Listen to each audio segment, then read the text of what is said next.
お疲れ様です。今回は福島県福島市の飯坂温泉に4泊5日の搭乗をしてきたので、その時のログを紹介します。東京から飯坂温泉行く場合は、まずは東北新幹線で福島まで向かいます。今回乗車するのは12時ちょうど発のやまびこ翼137号。先頭に山形方面へ行く翼号が連結されているタイプですね。違うタイプの新幹線が連結されている様子が珍しいのか、ここで写真を撮る人は結構いました。ご覧のように先頭車両は山形新庄という行き先、そしてやまびこ号は仙台という行き先になっています。福島駅ははやぶさなどの速達タイプの新幹線は通過してしまうため、何に乗っても OK というタイプの駅ではありません。では早速乗り込んでいきます。今回は普通車指定席を利用しました。12月頭の月曜日だったので乗車率は控えめでした。僕は2列シートの窓側に座っていたんですが、隣の席はずっと空席でしたね。12時ちょうどにやまびこ翼137号は定刻通り東京駅を出発しました。12月初旬のこの時の天気は雲がほぼない快晴、なおかつ気温も高かった記憶があります。ちなみにこの時乗っていた車両はトレインデスクというのを実施していて、この車両に限りビジネスマン向けの運用に変えているみたいです。なのでパソコン作業はもちろんのこと、通話やウェブ会議などの利用が許されています。とは言っても周囲を見渡した限りはウェブ会議などをやっている人はいませんでしたね。新幹線の Wi-Fi も強くはないですし、仕事するのに最適な環境かと言われればまだそこまでは行ってないよなと思いました。ただ窓側の席だと一応コンセントも確保できるので、こういう感じでパソコン開いて作業をするぐらいは良さそうです。1時間も走らないうちに窓の外は田園風景が広がります。遠くに見える山々も徐々に迫ってきており、いよいよ東北に入ってきた感覚になります。しばらくすると田園風景から街並みに変わり、綺麗なマンションなんかも建っています。それが合図かのように新幹線もゆっくりとスピードを落としていきます。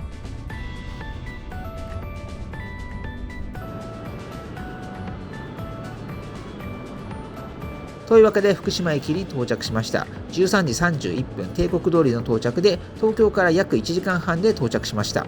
そしてこの福島駅で乗ってきたやまびこ号と翼号の切り離しが行われます。翼号はこの後山形新庄へと向かうために板谷峠という難所を抜けていくわけです。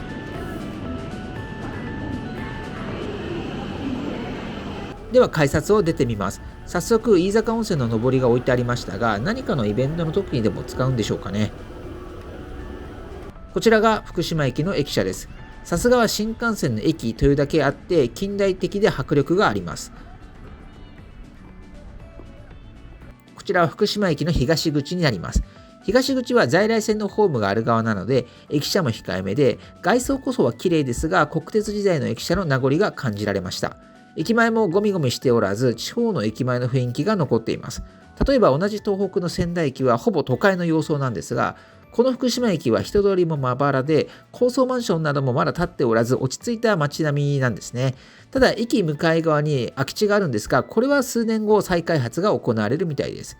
ちなみにこの時気温は 20.5 度、嘘みたいですがこの時はまだ12月初旬でした。東京を出発した時点の方が寒かった気がします。そして福島駅東口から駅舎に沿うように宮城方面へ歩を進めます。するとビルとビルの間になんと電車の乗り場が見えてきました。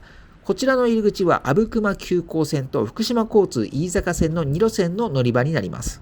阿武隈急行線は福島から宮城県の方まで通じる鉄道で、かつては国鉄だったようです。本数は毎時1本ぐらいでしょうか。今回乗るのは福島交通飯坂線の方ですね。こちらは毎時2から4本ほど出ているようです。ビルとビルの合間を抜け改札へ向かいます。こちらが改札になります。福島交通と阿武隈急行はご覧のように改札も共有していました。自動改札ではなく専用の IC カードはあるみたいなんですが、Suica などは使えません。そのため紙製の切符を購入しました。一気に地方感が出ますね。福島飯坂温泉間は430円です。ポケモンとコラボしているんでしょうか。駅名表にはラプラスとラッキーがいました。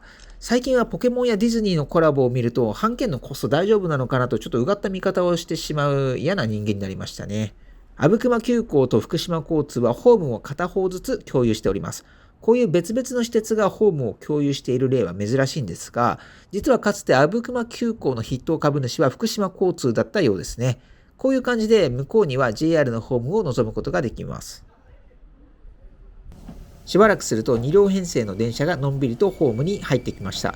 福島駅から飯坂温泉までは約25分とそんなに距離はありません。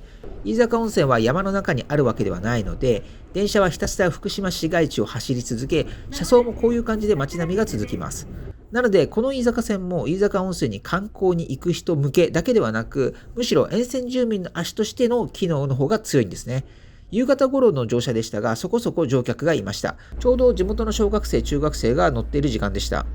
福島から飯坂温泉まではずっと単線ですが、ラッシュ時は最大で毎時4分ほど走るので、やはり地域の足として必要とされている路線なんだなということがわかります。窓を外を見てもずっとこのように住宅地が続いておりました。というわけで電車にごとごと揺られること25分、飯坂温泉駅に到着しました。電車はまた福島に折り返していきます。飯坂温泉と名の付いた駅ですが、温泉を目的に来た観光客は僕以外にこの時電車には乗っていなかったように思います。他は地元の方だけだったように思われますね。改札はご覧のように例によって有人改札です。構内は少し広めでした。では改札を抜けて駅の外に出ます。飯坂温泉のホームが谷底にあるような感じなので階段を上って地上に出ます。ここにもポケモンの顔はめパネルがありましたね。飯坂温泉駅の外に出るとご覧のような感じです。駅前は閑散とはしていますが、早速大きめの旅館が目に飛び込んでくるので、温泉街の雰囲気は出ています。駅のすぐ横を流れるのはすり上川といって、それをまたぐ橋がすぐそばにあるんですが、これは戸綱橋と呼ばれます。こちらは登録有形文化財みたいです。また駅舎にはファミリーマートが併設されていて、超便利な駅前にはなっているんですが、残念ながらこの時改装中でした。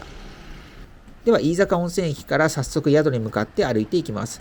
なんとなく観光地のような温泉街のような街並みではあるんですが、お土産屋さんや食事処などのお店がほとんどなくて、ただの住宅街を歩いているようにも錯覚してしまいますね。そして何より歩いている人が少なかったです。こういう感じでかつてはお店だったんだろうなという建物はちらほらとありました。飯坂温泉には現在32軒ほどの旅館があるようですが、かつては100軒以上の旅館ホテルが点在しており、歓楽街として大変賑わっていたようです。僕が通ったルートのように福島駅からは電車で25分ととても利便性が高いところにあるので、会社の社員旅行などにも使われていたそうですが、バブル崩壊などの経済的ダメージや社員旅行の減少という時代の変化に伴い廃業する旅館が増えて現在に至っております。とは言ってもそういった現象は飯坂温泉だけではなく、日本各地の温泉街は似たような状況になっているわけです。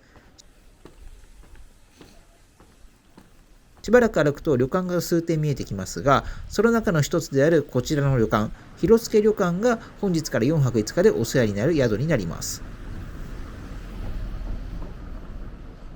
というわけで館内に入りました。チェックインは機械式だったんですが、従業員の方が説明してくれたのでスムーズに入ることができました。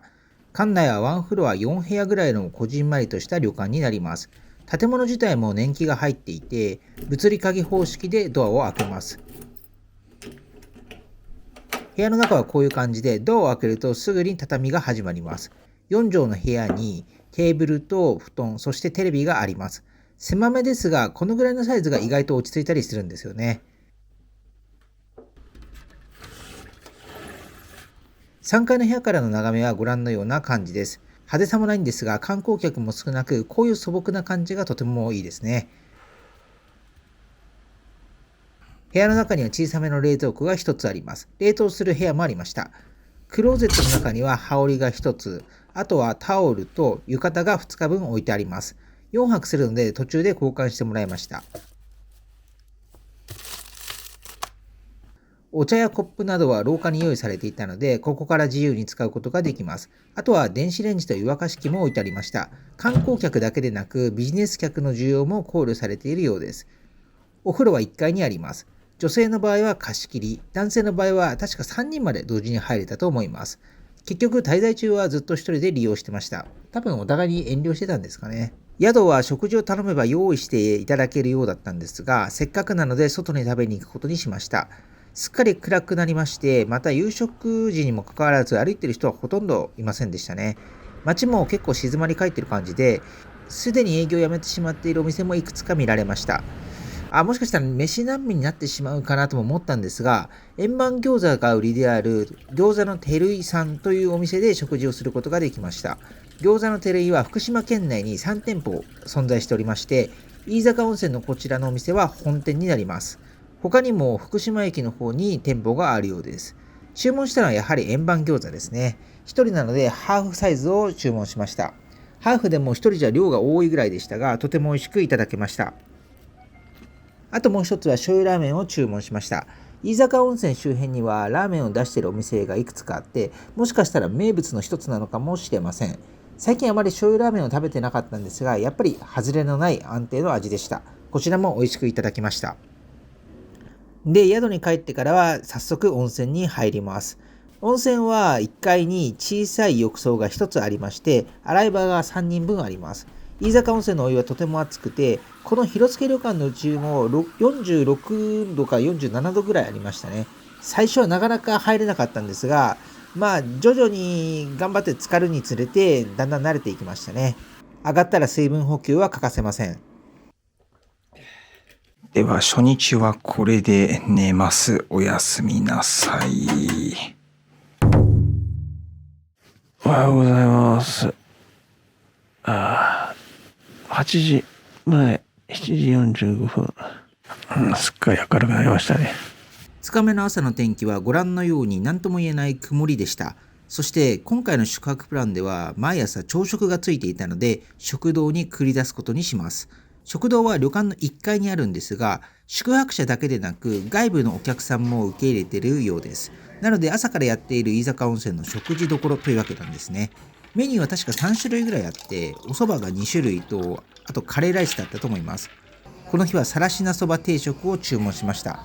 お蕎麦に味噌汁、あと小鉢がいくつかと納豆、白米がついておりまして、朝食にしては十分すぎるほど立派なものです。しかもこれが無料で食べられるわけですから、かなりお得に感じましたね。これが3日目4日目と続くわけですから、朝食も楽しみの一つになっていました。店内は広くはないんですが、混み合っている様子もなかったので、落ち着いてゆっくり食べることができました。デザートがついているのも優しさが現れていますね。では少し飯坂温泉の街を散策してみたいと思います。飯坂温泉には街中に8軒ほどの共同浴場があり、それぞれ源泉が異なるそうです。広助旅館のすぐ近くにはサバコ湯という浴場があり、広助旅館の内湯もこのサバコ湯と同じ源泉を使っています。サバコ湯は飯坂温泉で一番古い湯で、かつて松尾芭蕉が飯坂を訪ねた際に入った湯とも言われています。日本最古の木造建築共同浴場として親しまれてきましたが、平成5年に明治時代の浴場を再現して現在に至っております。入浴料は大人400円で、源泉温度は51度。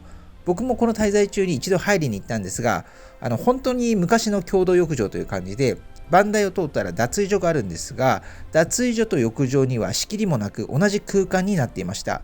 また脱衣箱も木でできており、明治時代のそれをまさに再現していましたね。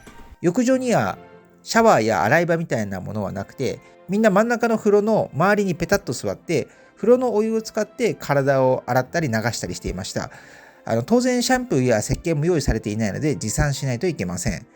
そういうノスタルジーに浸れるんですが、とにかくお湯が熱いんで、もう51度なんで、極楽だなという感じで入れないわけですよね。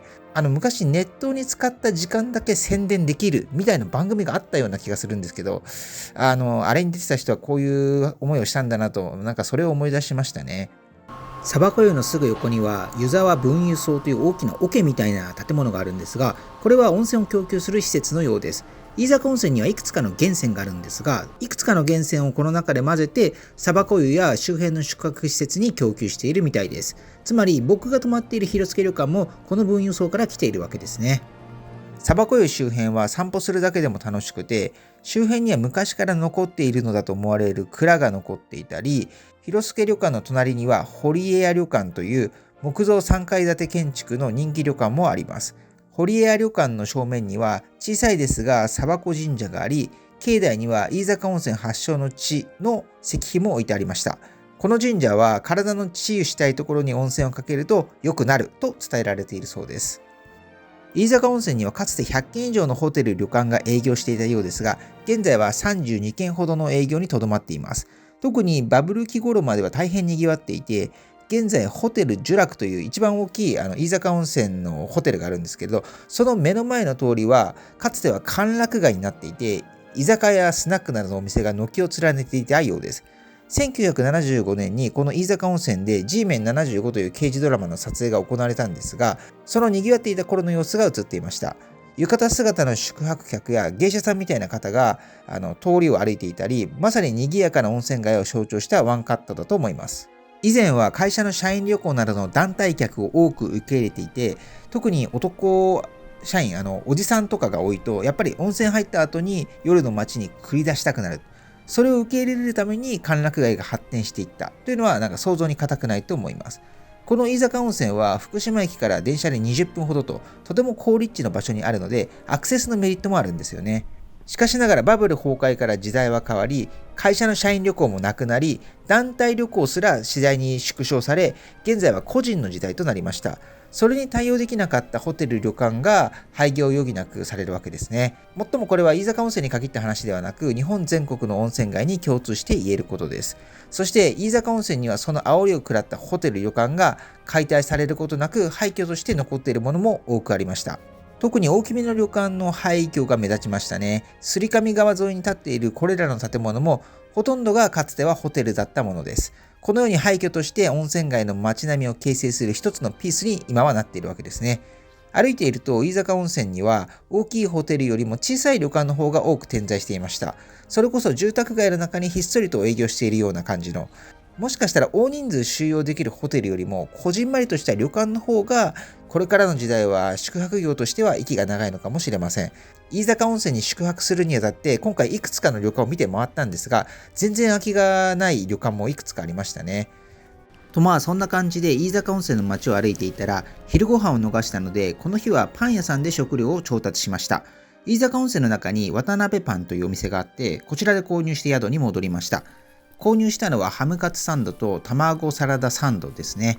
飯坂温泉名物のラジウム卵が丸ごと入ったパンが人気みたいなんですが、時間が遅かったのでこの時は売ってなかったです。飯坂温泉滞在中は温泉に入って散歩したら基本的には部屋の中で仕事していました。最近はどの旅館も強めの Wi-Fi がセットされているのでとても助かります。広助旅館も例外ではなく、確か階ごとの Wi-Fi ネットワークがセットされていたので強めだったと思います。仕事をしていたらあっという間に夜になりました。この日は食事処を決めていなかったんですが、飯坂温泉で夜に営業しているお店はラーメン屋か居酒屋のどちらかになります。ラーメンは前日に食べたので、2日連続はちょっと敬遠したいのと、あと居酒屋でお酒を飲む気分でもなかったので、街中にあった弁当屋栗村さんというところに入ってみることにしました。意外にこういう地元の古い弁当屋さんが穴場だったりするんですよね。こういう感じでメニューが豊富なタイプの弁当屋さんで選ぶのに迷いました。とりあえず弁当を買って帰路に着きます。そして食事をする前に一回温泉に入っていきました。居酒屋でお酒を飲む気分ではないとか言ったんですけど、前日にビールを買って冷やしていたのを忘れていたので、食事の前に一杯やることにしました。熱々の温泉に入った後にキンキンに冷えたビールがたまらないわけなんですが、よくビールを飲んで仕事の疲れが吹っ飛ぶと言いますが、僕の場合は逆で温泉に入ってビールを飲むとより疲れがどっと来る感じがするんですよね。でもそのだるさのまま寝るのが最高なわけです。ではお弁当を食べます。いろいろメニューはあったんですが、この時買ったのは鮭弁当です。確か500円ぐらいだったと思います。最近は油物を控えるようにしています。味噌汁も一緒に買いました。インスタントですが、宿の廊下にお湯のポットが用意されているので、すぐに入れることができます。やっぱり観光客だけでなく、こういう簡単な食事をとる客も受け入れる想定をしているんでしょうね。この日の夕食はビール代合わせてたった700円ぐらいだったと思いますが、こういうのがいいんですよ。こういうのでいいんですよね。外で食事をして、あるいはお酒を飲むのもいいんですけど、結構食事などって動きたくなくてですね、しかも地方の居酒屋って意外と地元客が占領してて混んでて入れないっていうこともあったりするんですよね。なので夕食がついてない宿の場合は、できればコンビニ以外の地元の弁当屋とかスーパーなどで食料を調達して部屋に戻って食べてそのまま温泉に入って寝るっていうのが一番無駄のない湯治の仕方と言えるんじゃないでしょうか。ちなみに広助旅館には自販機がないので、飲み物を買う場合は一旦外に出ます。すぐ近くに自販機があるので、数秒だけ寒さを我慢すれば大丈夫です。というわけで2日目はこれで終了となります。おはようございます。3日目の朝です。もう明るい。今8時ですね。でもそんな気温低くないな。ではこの日も食事会場へと向かいます。この日はよもぎそば定食にしました。緑色の麺が特徴的なそばですね。昨日と同じように小鉢がいくつかとご飯と味噌汁がついてきました。普段あまり朝は食事を取らないんですが、温泉の効果があるのか、結構食欲が湧いている中食事をしていましたね。なので朝から定食でも全然食べることができました。この日も美味しく朝食をいただきました。朝食後は少し散歩をします。そういえば広助旅館の前には足湯があります。今では日本各地の温泉街に存在してますね。旅館の前の道は湯沢通りといって、飯坂温泉駅から続く散策路になっています。この時は朝の8時半くらいだったと思いますが、ご覧のように全然人を見かけません。静かな住宅街を散歩している、そんな感じがしました。そして湯沢通りの終端部にあるのが常泉寺というお寺になります。その横には常泉坂というちょっとした上り坂があります。滑り止め用の砂が用意されているのを見ると、やっぱり東北にいるんだなという感じがしました。とは言っても12月3日のこの時はまだ雪は一度も見ていませんでした。この坂を少し登ったところにあるのが旧堀切邸になります。旧堀切邸は江戸時代から続いてきたこの地の名士の家であり、その旧家を補修一部新築により整備した施設になっております。24時間無料で開館しているようです。現在は敷地面積1230坪のようですが、かつては約2倍ほどあったといいます。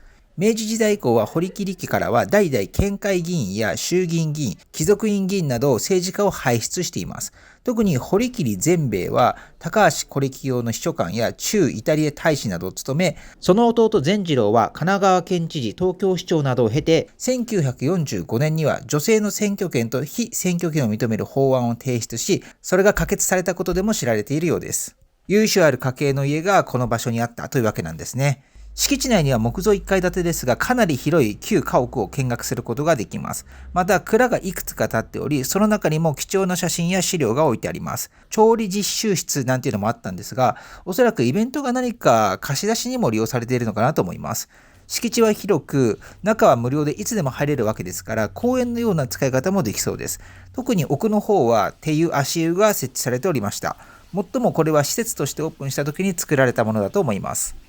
飯坂温泉には今まで様々な著名人が訪れており、動画冒頭では松尾芭蕉が訪れたと説明しました。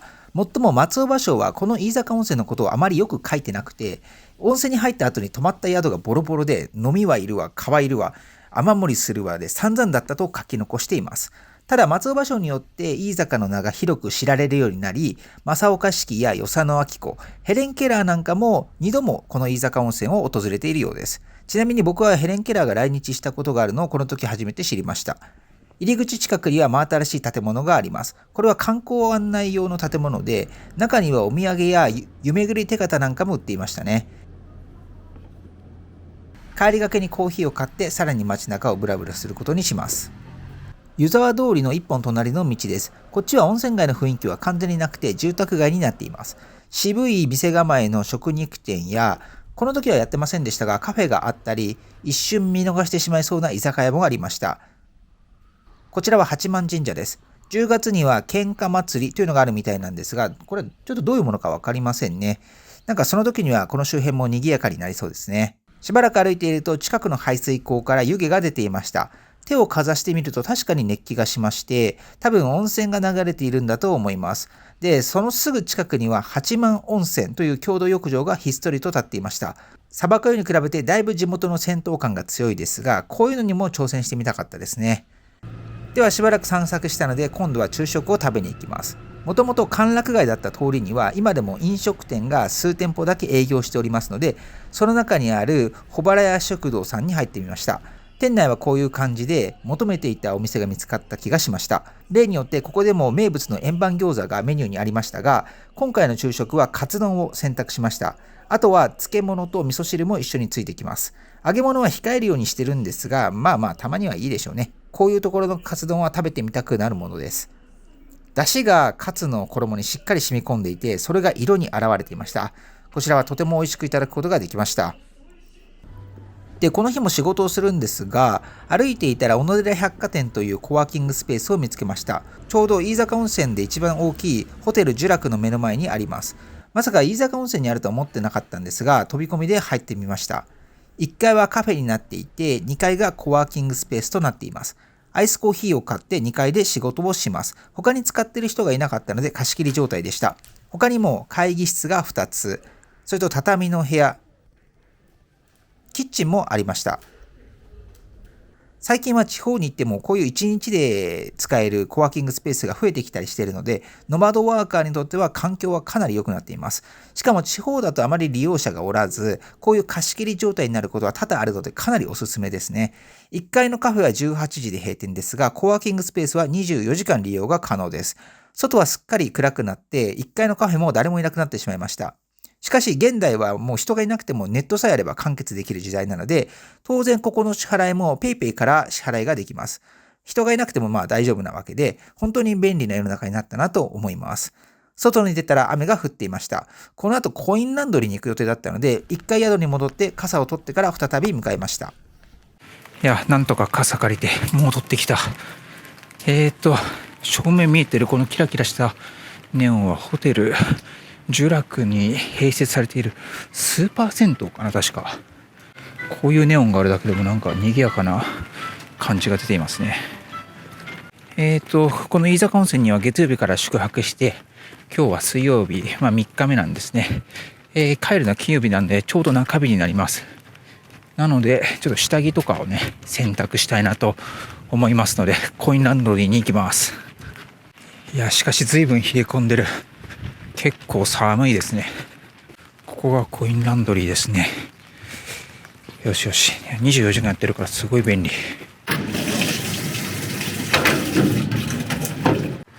洗濯物投入完了で、現在時刻がね7時30分ぐらいなんですけど、もう周囲は結構闇です。なんか東京とかだともう23時回ってるんじゃないかぐらいの静けさがあるんですけど、まだ7時半。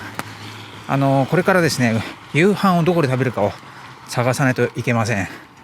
ちょっとね、この飯坂の街を歩いていきたいと思います。昼間やってなかったお店がちょいちょいやってるな。明かりついて、ここの居酒屋かな。これ昼間やってなかったけど、昼間ガランとしてたけど、今やってるっぽいですね。ここはお寿司屋さんみたいですね。ちょっとここ入ってみますか。いや、普通に入れませんでしたね。なんか中にね、もうすでにお客さんが何組かいて、で多分大将一人で切り盛りしてるんだと思うんですけど、多分一人じゃ回んないから無理ってことで断られてしまいました。夕飯をどこで食べるのか決めていたんですが、先にも述べた通り、こういうところは飲食店の数が少ないんで、お客が集中して満席になりやすい傾向があります。先ほどお寿司屋さんに入ったんですが、満席で断られて、懸念していたことが起きたわけですね。焼肉屋さんなんかもこういう感じであるんですが、満席の札が掲げられていました。こちら人気店みたいです。他にもスポーツバーがあったりと営業しているお店がいくつかあったんですが、結局駅の方まで来てしまいました。飯坂温泉駅の方まで来てしまいました。ちょうど電車が来たのか、人がね結構溜まっていました。で、どうしようかな。そこにね、赤ちょうちんのお店が1個あるんですよね。入れるんだろうか。なんかいい気がするな。というわけで、駅すぐそばにある寿司居酒屋源さんというお店に来ました。寒かったのでお鍋を注文しました。一人前サイズですが、シンプルな味付けだったんですけど、とてもこれ美味しかったですね。寿司居酒屋ということで、本当はお寿司を食べたかったんですが、もう僕が来た時点では、魚が全て売り切れておりまして、頼むことができませんでした。どうやら直前までグループが何組か来ていたようで、なんか近くにe スポーツのプロの団体の拠点があるみたいで、その常連グループが来ていたそうなんですね。よく来ているところのことだったんで、そのグループがちょうど帰ったタイミングだったみたいで、結局お客は僕一人と大将一人だったんで、いろいろお話をしながら食事をすることができました。大将は元は東京のいくつかの料亭で料理人をしていた方のようで、そこで腕を磨いたと言っていましたね。現在は居酒屋の大将ですが、確かに出てくる料理には、チェーンの居酒屋とかでは、当然なんですけど出てこないような創作的な料理もありました。1時間ぐらい滞在して他にも野菜や肉の串焼きをいただきました。で、居酒屋を出て帰路に着くわけですが、この日の夜はだいぶ冷え込んでいたと思います。宿に戻ったらすぐに温泉に浸かって布団に入ります。さあ、このまま寝ます。3日目終了でございます。では、おやすみなさい。おはようございます。4日目の朝です。めっちゃ寒いな、部屋が。気温がぐっと下がった感じしますね。昨夜の時点で気温はだいぶ下がっていたんですが、起きた時にさらに気温がぐっと下がっていることに気づき、すぐさま天気予報を調べると雪マークになっていましたね。嘘でしょ。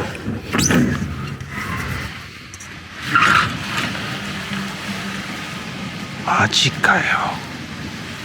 窓の外は路面は積もってませんでしたが、屋根の上は白くなっていました。寒さの理由もうなずけましたが、より一層熱い温泉が恋しくなりました。で、この日の朝食なんですが、木曜日は食堂がお休みなので、部屋の前に弁当が置かれていました。あらかじめこの日はお弁当になることも伝えられておりまして、味噌汁がついてきましたね。中身はこういう幕の内弁当みたいな感じで、結構しっかりとした内容でした。5日ほど滞在しているといろいろなバリエーションがあって面白いものです。で、この日は朝から福島駅の方に行く予定だったんで、朝食後に駅に向かうことにします。雪が降るぐらい気温が低かったんで、少し薄着で東京から来たのを後悔しました。なんせ初日は20度ありましたからね。気温差がありすぎです。折りたたみ傘持ってくるの忘れてしまった。宿に傘借りれたけど、多分帰りは止んでると思うんだよな。こういう感じで積もってますね。まあまあ、でもこのぐらいの雪ならまだ大したことないですね。現在時刻が朝8時35分ぐらいなんですけど、もう通勤の時間帯は、通勤通学の時間帯は過ぎてるかな。この辺りの地方交通はこの時間帯の混み具合どうなんでしょうかね。宿から数分で飯坂温泉駅に到着しました。あ、そうだ、今日からあのファミマがリニューアルオープンしてますね。帰りになんか買ってくか。福島交通飯坂線の本数は7時8時台だと15分に1分という多めの設定になっています。今回は8時45分発の電車を利用します。Suicaを直接改札で使うことはできませんが、販売機で交通系 IC カードを使って切符を購入することは可能です。雪の影響で5分遅れていました。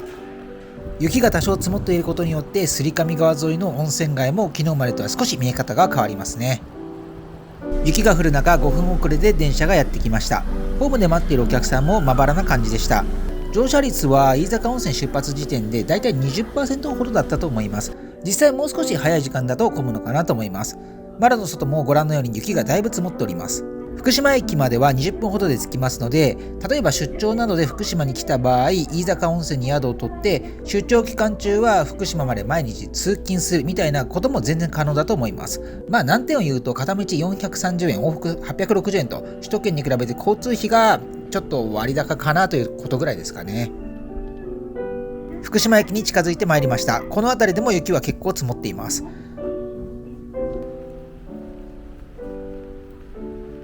バスも通常通り動いてましたね。このぐらいの雪なら大したことはないんだと思います。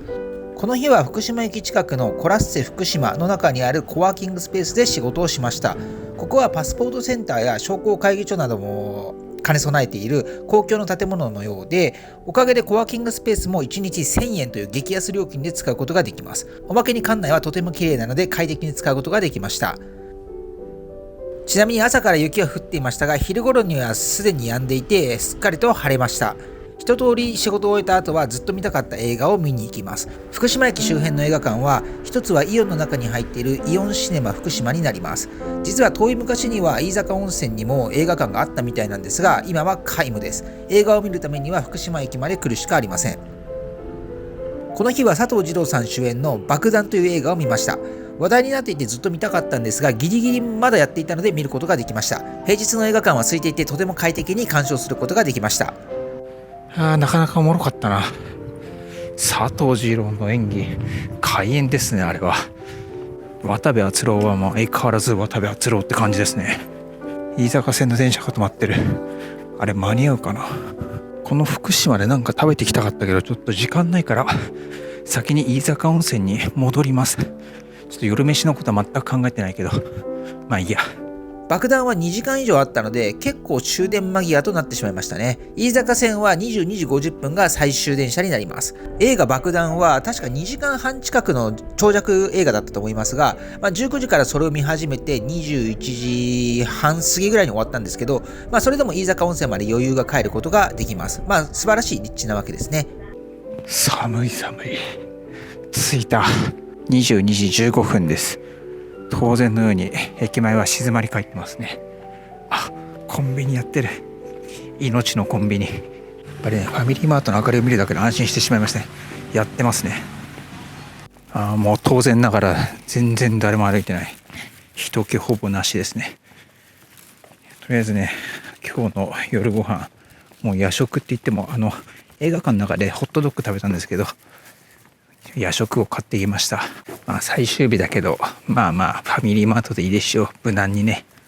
気温、今何度ぐらい ?0 度ぐらいなのかな。そんな言ってないか。雪はね、朝の雪はもうほとんど溶けてなくなってますね。ところどころ残ってるところはあるけど、見えるかな。でもここね、朝ね、すごい真っ白だったんだけど、だいぶ溶けたみたいですね。よし、着いた。電気ついてる。結構拡散あるな。宿の部屋に戻ってきたのは22時半頃。仕事だと考えても結構残業して飯坂温泉に帰ってくることはできますね。とりあえず冷えた体を温泉で一度温めて食事をとります。最終日はコンビニで買ったカップラーメンと鮭の塩焼き、そしてサラダにしました。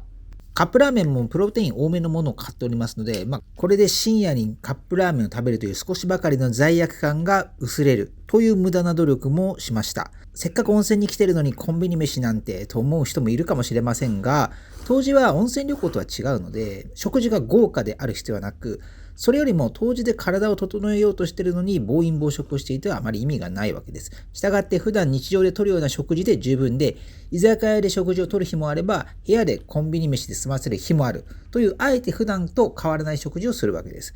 偉そうなこと言ってますが、この4泊5日の間でビールは2杯ほど飲んでます。あと温泉に来ると溜まっていた小説を読み進めようと努力をしているんですけれど、意外とこれがそんなに進まなかったりするんですよね。なんやかんや温泉入った後に少し用事を済ませて、さていざ本読むって頃には眠気が結構強くなっていて、普段よりも寝つきが良くなってたりするわけなんですよね。これがもしかしたら温泉の効果が出ているのかもしれません。とりあえず寝る前に数ページ進めることを毎日の課題にはしていました。では4日目の夜が終わります。明日で最終日、おやすみなさい。おはようございます。最終日ですね。7時半朝。よいしょっと。5日目の朝になりました。雪は降っておらず、雲がかかっていますが、いい感じの朝焼けが望めました。前日は部屋でお弁当でしたが、この日は再び食堂で朝食をとります。今回はカレーライスにしました。シンプルな味ですが、メニューにあると食べたくなるんですよね。小鉢も一つだけついてきました。食事が済んだらチェックアウトをします。5日間お世話になった部屋ですが、大きくはないけれどとても快適に過ごせました。部屋によってはこたつがついている部屋もあるみたいなので、寒い時期はそういう部屋を選んでもいいかもしれません。チェックアウトも簡易的で、ポストを鍵に入れるだけで終わりです。最近はこのタイプが多いですね。少しだけ散歩をしながら帰ることにしました。この場所は摺上川沿いの一角ですが、現在は芭蕉の石碑が立っています。かつてここには滝の湯という温泉宿が立っていて、松尾芭蕉が飯坂温泉に入ったのはこの滝の湯じゃないかという説がもともとあったようなんです。しかしながら研究が進むにつれて、冒頭の方で言及した鯖子湯の方が見解が強くなったとのことなんですが、芭蕉の石碑自体はそのままここに残してあるみたいですね。こちらも摺上川沿いの一角にあるところ、こちらはきれいに公園として整備されております。そして一番隅っこには箱湯分湯荘という建物があります。冒頭でも鯖子湯横の分湯荘を紹介しましたが、飯坂温泉にはいくつかの源泉があって、その源泉を汲み上げて供給する施設をこの分湯荘が担っており、この分湯荘もいくつか飯坂温泉内に設置されているわけです。この分湯荘はすぐ近くの箱湯に供給されておりまして、この建物の周りを囲うように足湯も設置されております。なお箱湯はここから飯坂温泉駅に行く途中にあります。ここは比較的温泉の温度が低いようで、ビギナーでも入りやすくなっているとのことです。そんなわけで飯坂温泉4泊5日の当時旅は以上となります。なお宿泊にかかった費用はご覧のようになりました。